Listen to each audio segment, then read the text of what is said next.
On the final morning of 1859, while the city of Richmond stirred with anticipation for the new year, a far darker story unfolded just beyond its streets.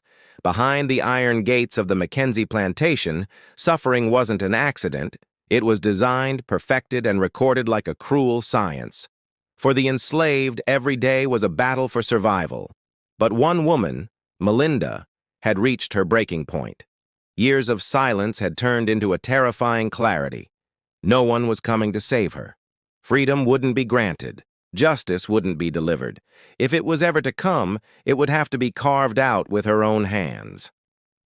What happened next is remembered not just as an act of revenge, but as a haunting legend.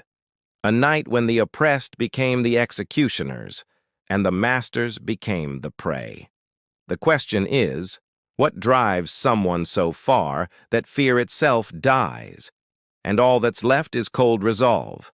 If untold stories like this one capture you, hit like and subscribe so we can keep bringing hidden history to light.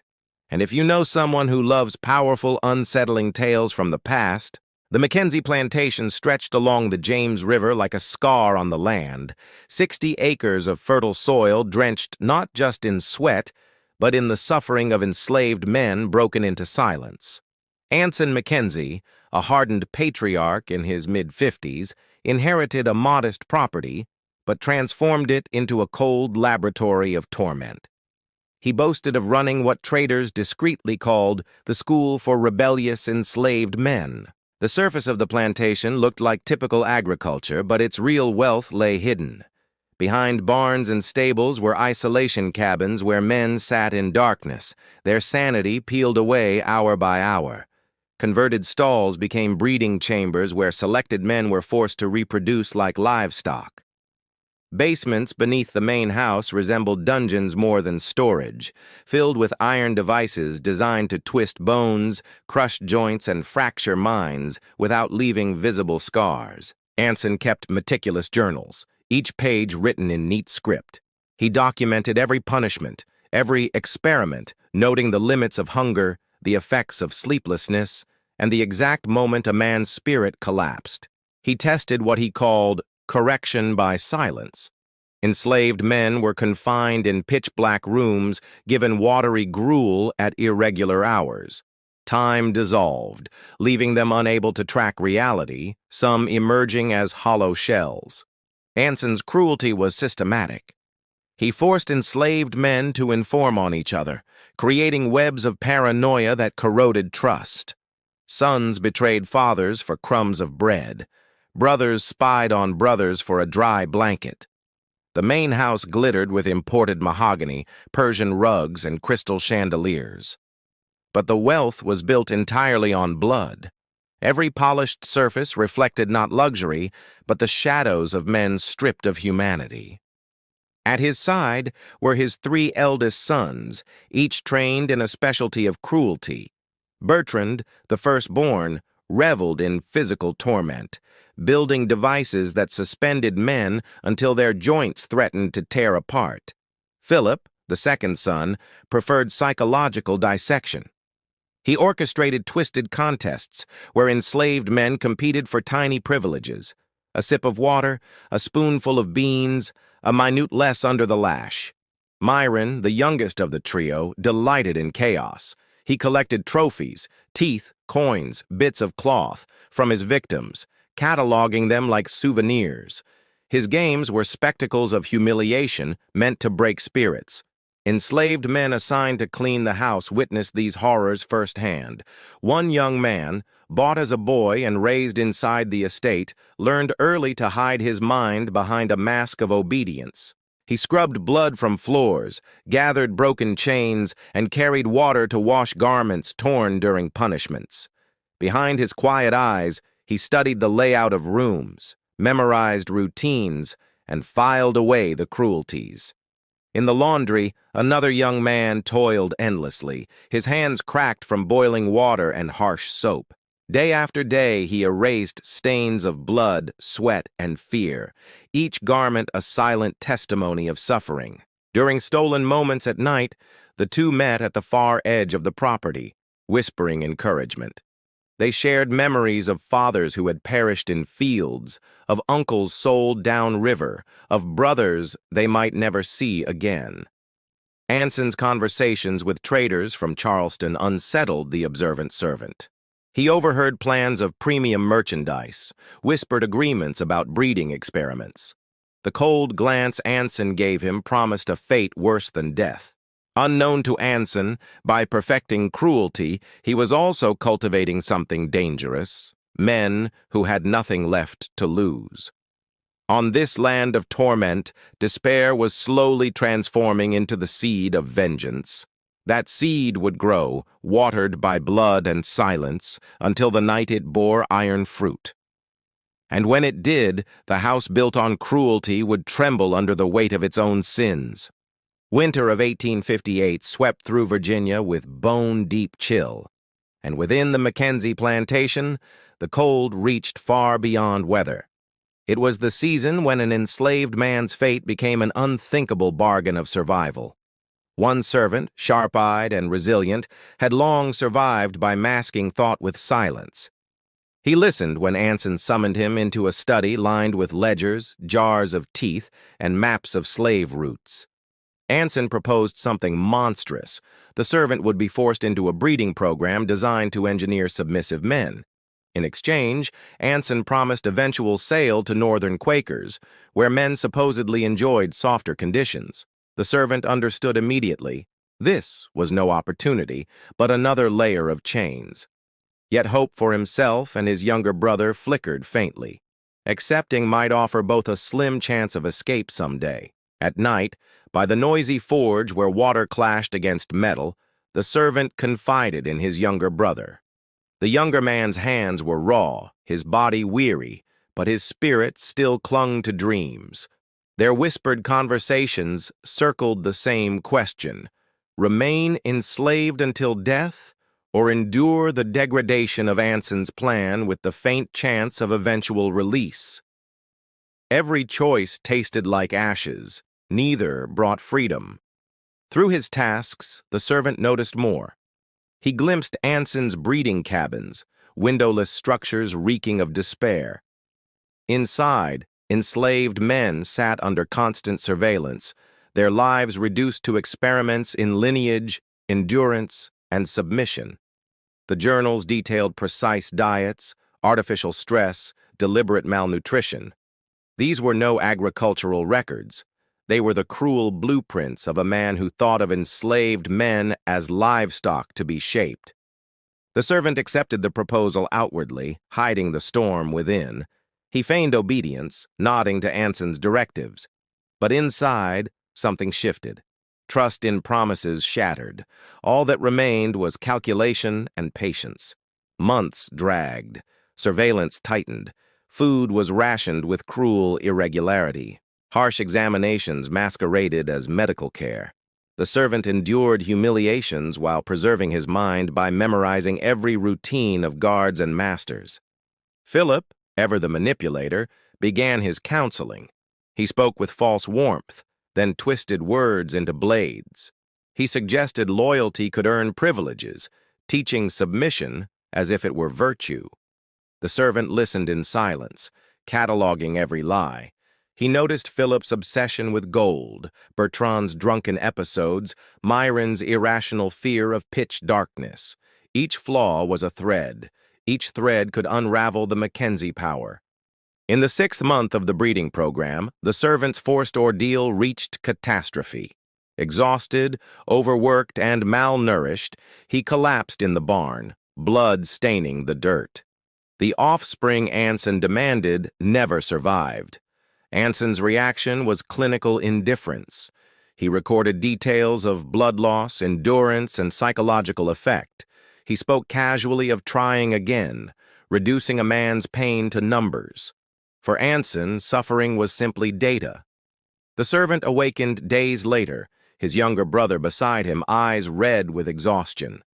The elder man's grief burned silently. He had lost not just flesh, but faith in any promise of mercy. Something hardened that day. Fear itself cracked. In its place grew clarity. The McKenzies would never honor agreements. Justice would never come from outside. If it came, it must be seized. From then on, every gesture of obedience became camouflage. Every bowed head concealed sharpened thought. The servant had reached his breaking point, and from that fracture, a new kind of steel was born. The forge burned endlessly on the McKenzie plantation, its orange glow flickering against stone walls, iron hammered under steady hands. Here worked Tobias, the plantation blacksmith, a towering man hardened by years of observation and silence. Tobias was no ordinary servant.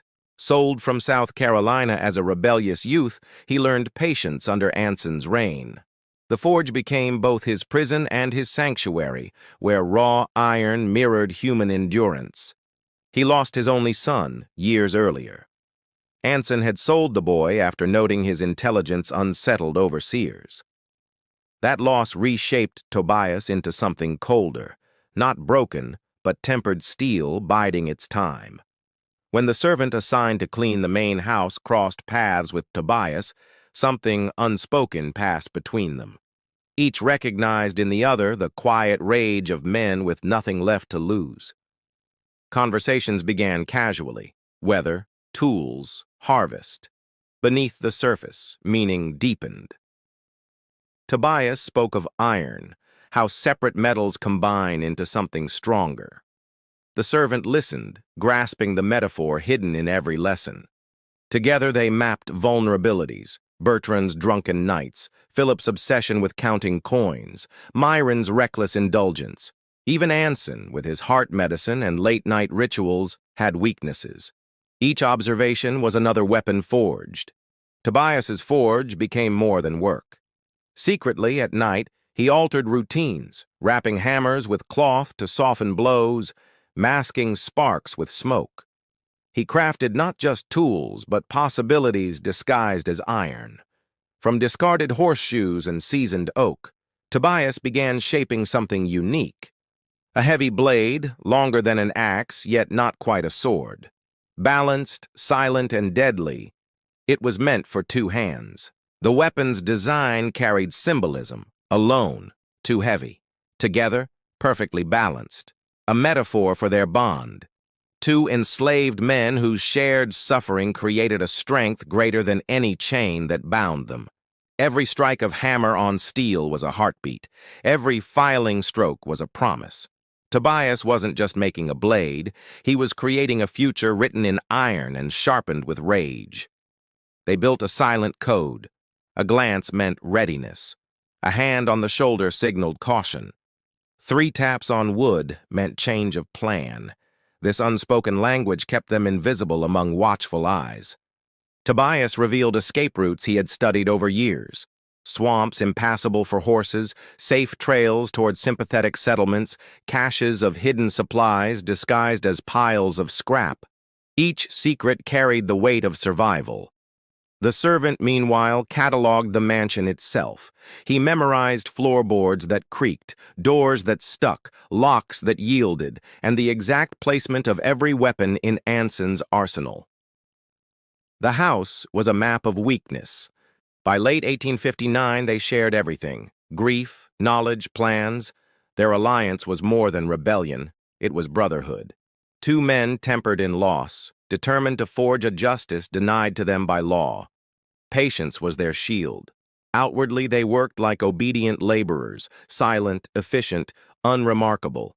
Inwardly, they sharpened every detail, every habit of their captors, until the plan gleamed like the blade hidden in Tobias's forge. The younger brother watched silently, sensing the storm building. He carried messages when needed. Past glances provided cover. Though young, his loyalty became another pillar in the foundation of the pact. By December's end, the men no longer asked if they would strike. Only when. The forge of necessity had bound them together. Now the iron they carried inside demanded to be unleashed. The pact was sealed without words, only nods exchanged in the orange glow of the forge. 2 men, broken but unbent, were ready to turn iron into vengeance and silence into thunder. Inside the forge, Heat roared like a living beast. Sparks danced against stone walls, iron glowed red, and Tobias hammered with rhythm, each strike a beat in the silent march toward vengeance. The heavy blade took shape slowly. Nights passed as Tobias adjusted balance, tempered steel, and smoothed edges. To anyone watching, it looked like a farm tool. To him, it was destiny forged. He wrapped the handle in worn leather, hardened by sweat, ensuring grip would not slip in blood. The wood came from oak beams long buried in soil, seasoned into unbreakable resilience. The servant assisted quietly, fetching tools, fanning flames, and grinding edges under Tobias's direction. Each task connected them further. The weapon belonged not to one man, but to both, bound through shared purpose. The blade was not the only creation.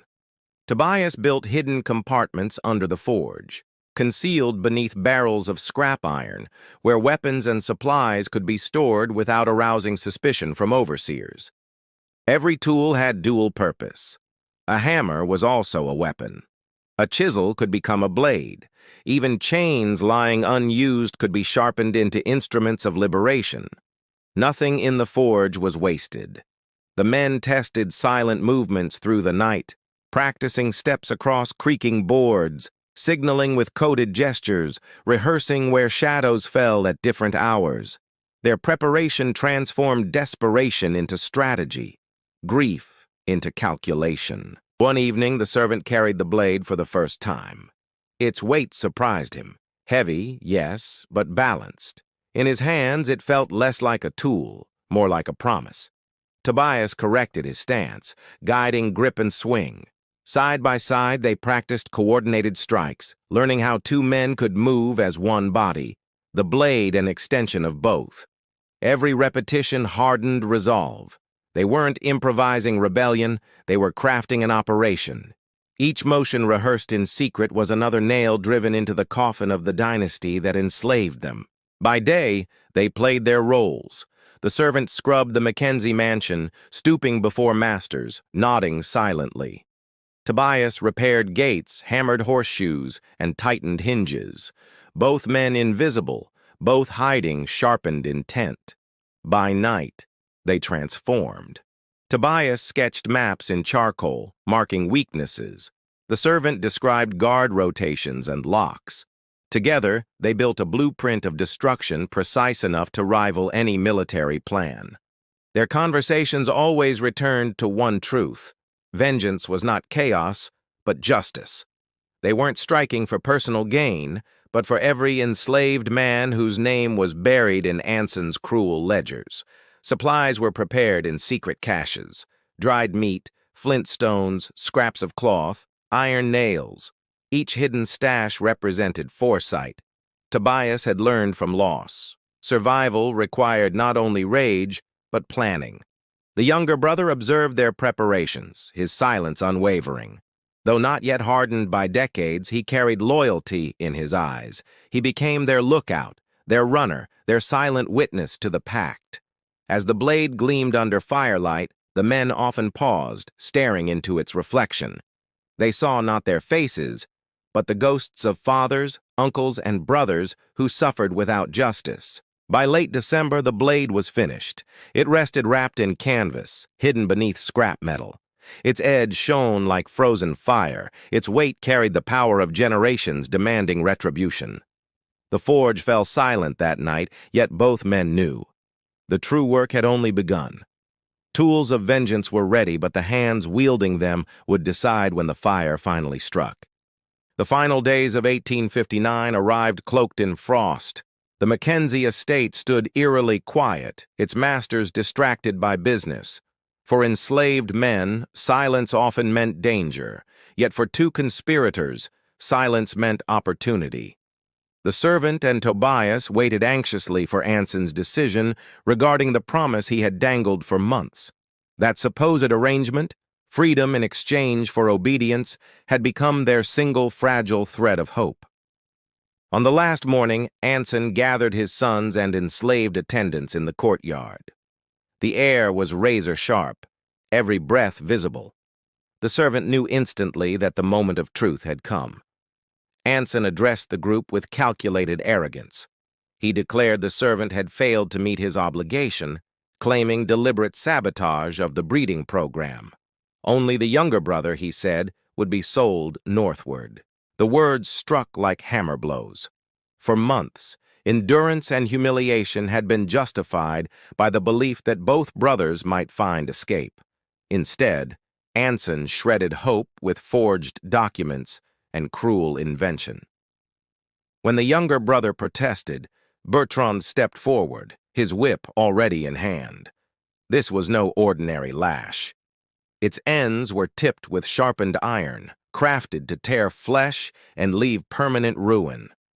The courtyard became an arena of horror. Bertrand delivered lash after lash while Philip restrained the elder servant, forcing him to watch. Myron counted blows aloud, turning torture into entertainment, reveling in every scream. At first, the younger brother resisted, refusing to fall. 10 strikes left him shaking, blood streaming. 15 brought him to his knees. At 20, he collapsed, his back a ruin of crimson. Bertrand didn't stop. He lashed again and again, surpassing cruelty's limit. At 40, silence replaced cries. The younger brother lay motionless in the snow, breath faint, eyes fixed skyward as life slipped away. The elder servant was released, stumbling toward his brother. Blood soaked the frost as he cradled him. The younger whispered with failing strength, urging him not to let the McKenzies prevail, then went still. Anson coldly observed, scribbling in his notebook. To him, even death was data, how long endurance lasted, what broke resolve, how grief manifested. He never saw the change ignite in the servant's eyes. Where despair should have been, there was ice. Where sorrow should have drowned him, there was silence. What Anson mistook for resignation was actually the birth of something far more dangerous. That day, the servant's heart hardened into stone. He no longer sought promises or bargains. The betrayal had burned away illusions, leaving only resolve. Freedom would not be given. It would be taken. Tobias stood at a distance, eyes narrowed, fists clenched. He understood instantly. Words were unnecessary. The two men were now bound by blood, vengeance carved into them deeper than any scar. The household returned to routine that evening. Anson retired to his study. Bertrand monitored stables. Philip obsessed over coin counts. Myron, drunk as ever, staggered across corridors, each master vulnerable in his own way. The blade lay hidden, wrapped in canvas, silent and waiting. For weeks it had been preparation. Now it became destiny. The servants who forged it knew the hour of reckoning had finally come. That night, they knelt briefly beside the fresh mound of earth where the younger brother lay buried. No prayers, only a vow between men. The dynasty that fed on suffering would soon collapse. The betrayal had given them clarity. There would be no negotiation, no second chances. The final dawn of the McKenzie Empire would be written in iron, sharpened by rage, and sealed with blood. Darkness fell early on December 31st, 1859. The plantation sat silent beneath the weight of frost. Inside the mansion, candles flickered weakly. For Anson and his sons, it was another night of routine. For the servant and Tobias, it was the culmination of years. The blade, wrapped in canvas and hidden beneath scrap, was retrieved with steady hands. Its weight felt inevitable, forged for this night. They exchanged a single look. 3 seconds, their secret signal. Words were unnecessary. Everything had been planned, every step rehearsed. Tonight, vengeance would rise from silence, iron answering cruelty with final judgment. Myron, drunk and staggering, was the first target. He stumbled into the yard, muttering to himself, unaware of the shadows watching. Tobias struck swiftly, the blade splitting bone before Myron could cry out. The body fell limp onto frozen ground. No alarm, no scream, just the dull thud of iron meeting flesh. The dynasty's youngest tormentor died without spectacle, fitting for a life of senseless cruelty. Next came Philip. In his study, gold coins gleamed beneath lamplight. He sat counting obsessively, lips moving, fingers trembling with greed.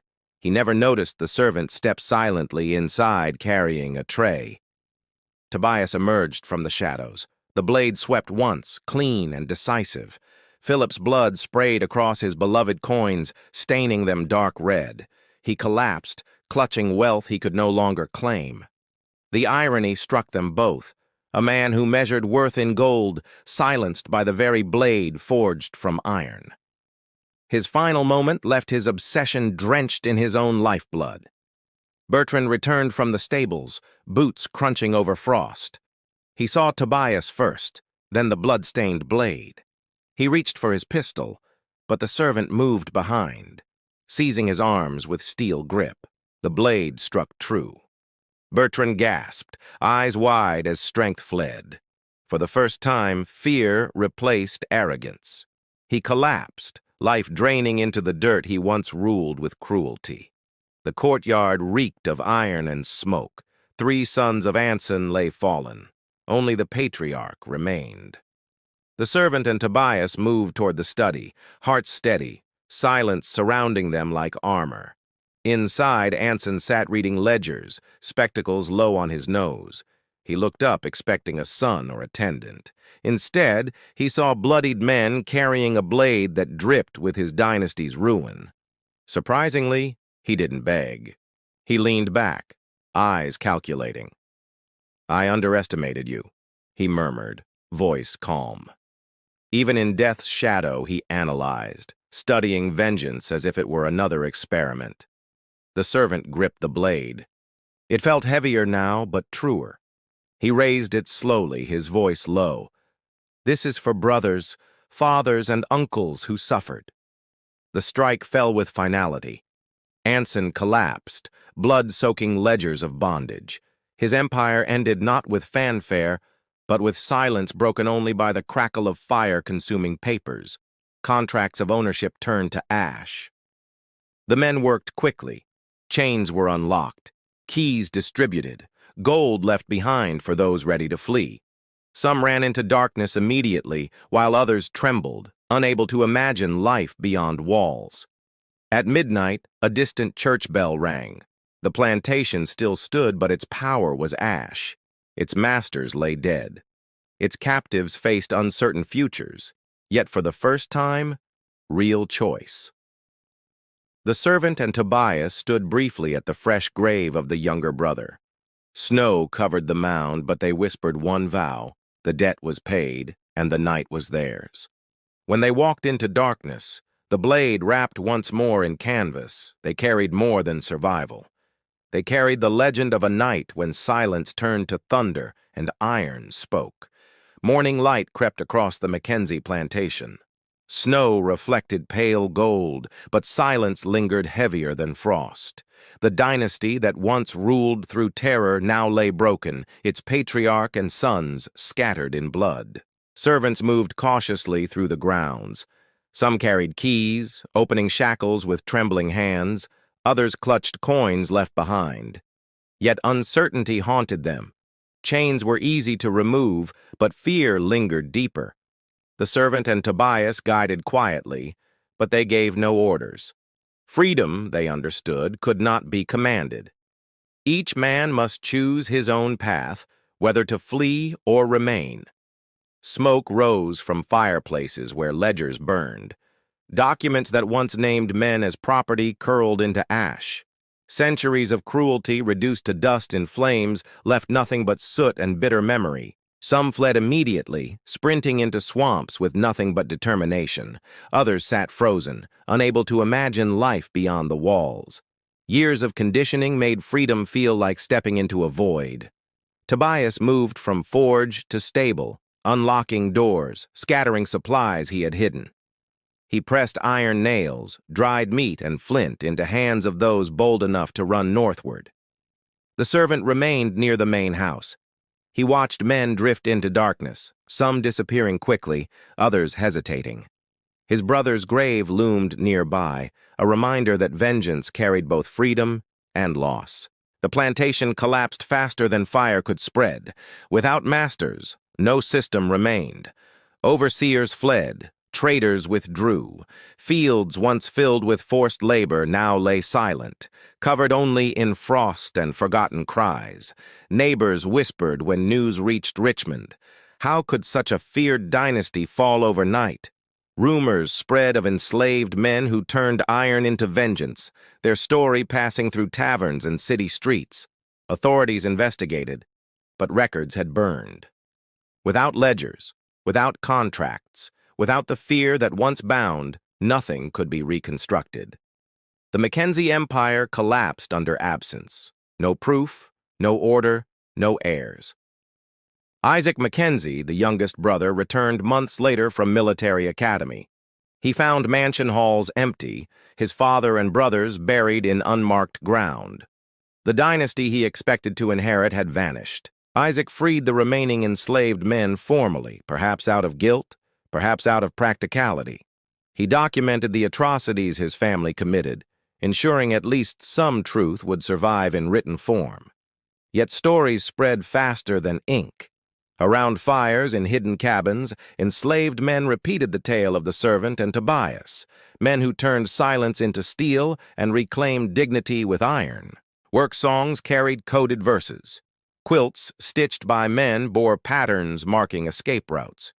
Whispers in marketplaces spoke of vengeance, reminding every overseer that even the strongest dynasty could be shattered overnight. The plantation land eventually sold cheap. Smallholders divided acres once soaked in suffering. Yet at night, winds whistled through ruined stables, carrying echoes of chains falling and voices refusing to remain silent. For the servant and Tobias, departure was quiet. They left with supplies, the blade wrapped in cloth. They didn't flee in panic, but walked steadily, as men who had already claimed victory. They disappeared into wilderness, paths Tobias memorized long ago guiding them north. Whether they lived quietly, joined abolitionists, or returned as soldiers, no one knew. Yet their legend grew louder each passing year. The McKenzie empire had turned to ash. In its ruin, enslaved men saw proof. Even the cruelest dynasty could fall. Even the most silent brother could roar. Even iron could remember names long forgotten. Legends are born not from silence, but from whispers that survive chains. Among enslaved men across Virginia, the story of the servant and Tobias spread like sparks, carried in work songs and hidden conversations. Around campfires, brothers repeated the tale of vengeance, each detail sharpened in retelling. The blade forged from iron. The dynasty struck down. The night when the oppressed became executioners of their own justice. Songs sung in fields carried coded words. Overseers thought they were meaningless chants, but men heard deeper truths. Reminders that even dynasties built on cruelty could collapse, that patience combined with resolve could break chains. In distant cabins, uncles stitched quilts bearing strange patterns. To unknowing eyes, they were decorations. To those who understood, they mapped trails of escape, safe havens, and the legacy of brothers who defied. The servant's name was spoken softly, carried from plantation to plantation, not as myth, but as proof. A man once bound by silence became thunder, leaving behind echoes impossible for masters to erase. Tobias, too, became legend. Men described his forge as sacred, a place where iron became memory. He symbolized patience, proof that endurance could transform grief into weapons sharper than any overseer's lash. Grandfathers told grandsons the story with reverence. They emphasized discipline, planning, and brotherhood. This wasn't chaos, they explained, but justice seized by men who refused to remain silent beneath weight of endless cruelty. Historians later debated details. Yet among enslaved men, the truth mattered less than the lesson. They learned that submission wasn't permanent, that even broken bodies could shelter unbroken spirits waiting to strike. The McKenzie land grew over with weeds, stables collapsed, and mansion walls crumbled. Yet men swore that on winter nights the wind carried echoes of iron striking bone and chains snapping free. The blade itself disappeared. Some said it was buried near the younger brother's grave. Others believed it traveled north, hidden among abolitionists. Wherever it lay, it remained a symbol of forged resistance. During the Civil War, soldiers whispered the tale before battles. They believed the spirit of those men walked beside them, steel in hand, guiding strikes against an institution built on brothers' suffering. Even after emancipation, freed men retold the story. They wanted sons to remember that liberty wasn't gifted. It was seized, often at great cost, by men willing to sacrifice everything for dignity. The servant and Tobias never reappeared publicly. Some believed they settled quietly, living as neighbors in hidden communities. Others imagined them continuing the fight, uncles of resistance who refused rest until chains were shattered. Whether fact or legend, their bond endured. Brothers spoke of it as proof that loyalty could outlast cruelty, that shared grief could bind men tighter than chains, and that vengeance could preserve dignity. The McKenzie Empire, once feared, became a cautionary tale. Masters elsewhere tightened control, terrified of whispers, but enslaved men smiled quietly, knowing fear had shifted. The oppressors no longer slept as soundly. On the coldest nights, descendants still gathered. They told how two men turned iron into thunder, silence into storms. The legend wasn't tragedy, but testament, proof that justice eventually finds its way. The lesson endured. When men are reduced to nothing, they discover strength unknown. When law protects oppressors, only resolve remains. The servant and Tobias proved that even silence can roar, and iron remembers. And so, the legend lived on. Not as entertainment, but as inheritance. Brothers told brothers, fathers told sons, uncles told nephews. A chain of memory forged stronger than iron, unbreakable across generations.